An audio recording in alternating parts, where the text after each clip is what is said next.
সরকারি কাজে প্রশাসনের অসহযোগিতার অভিযোগ, ফলে রাস্তার কাজ আটকে রয়েছে মাঝপথে। সমস্যায় সাধারণ মানুষ।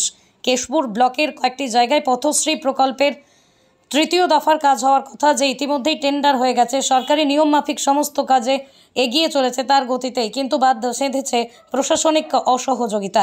এরকমই অভিযোগ পথশ্রী প্রকল্পের রাস্তার কাজের খোদ কন্ট্রাক্টরের। তিনি তাই নিয়ে ইতিমধ্যেই জেলা শাসকের দ্বারস্থ হয়েছেন। তিনি কেশপুর ব্লকের 3 থেকে 4টি জায়গায় পথশ্রী প্রকল্পে রোড পড়ে গেল, আজ অবধি কাজ শুরুই হয়নি।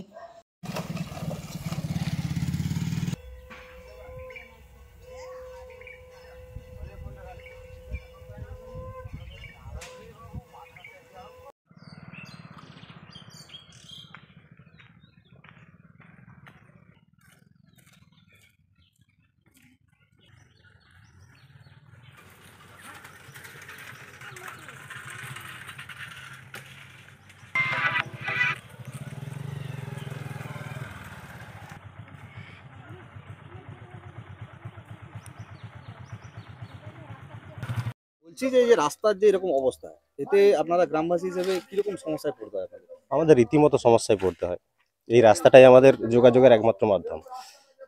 সব থেকে বড় সমস্যা যেটা হাসপাতাল, আমাদেরকে তো নদীর ওপার পেরোতে গেলে ডেবরা হাসপাতালে গেলে ওরা ভর্তি নিচ্ছে না, তাহলে আমাদের যেতে হবে কেশপুর হাসপাতালে। আর এই রাস্তার উপর বৃষ্টি হয়ে গেলে, আপনারা এটা দিয়ে এসেছেন, দেখতেই পাচ্ছেন পরিস্থিতিটা কি। ধরুন একটা ডেলিভারি পেশেন্ট, একটা রাত্রেবেলা হঠাৎ করে বয়স্ক মানুষ অসুস্থ হয়ে গেল, তাদেরকে এই রাস্তা দিয়ে নিয়ে যেতে হয়। আমাদের কারোর উপর অভিযোগ নেই, শুধু একটাই অনুরোধ, রাস্তাটা তৈরি হোক। আমরা দেখলাম বোর্ড তো পড়েছে, পথশ্রী 3-এ বোর্ড পড়েছে, প্রায় 1 মাস আগে কাজ শুরু তারিখও দিয়ে দেওয়া হয়েছে। দেখছেন তো আপনারা, আমরাও দেখছি।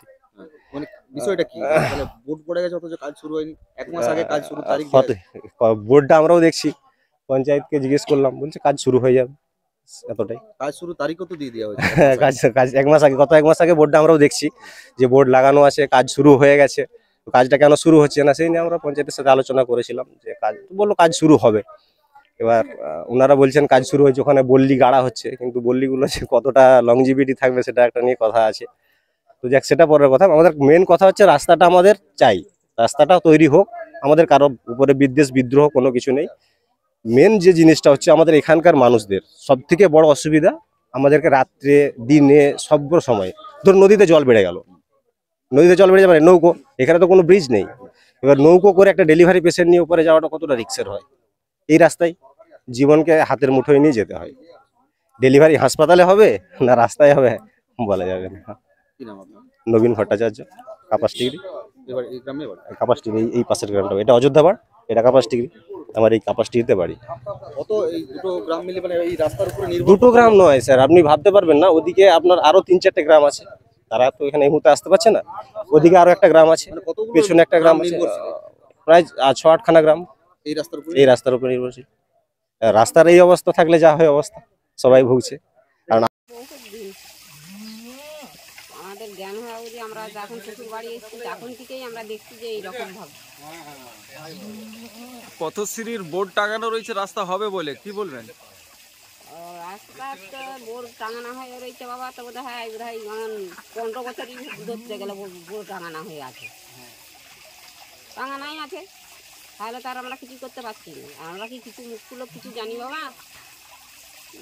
দিয়েছে আবার মাপও হচ্ছে, দেখছি মাপ করে নিয়ে চলে গেল, নিয়ে যে আর নাই মানুষ, তাহলে আর কি করবো বলো?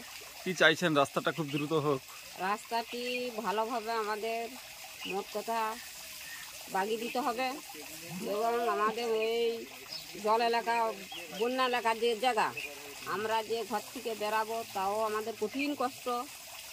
কেউ কারো যে খোঁজ নিবে, একটু ঝড় জল হলে যে কেউ কারো একটু খোঁজ নেব, তার একটু প্রয়োজন নাই। এইভাবে আমাদের মোট কথা দিন কাটছে। বন্যার সময় কি রাস্তা ডুবে যায়? হ্যাঁ, একবারে এক গলা। আপনার নাম? আমার নাম হচ্ছে বেলা সর্দার।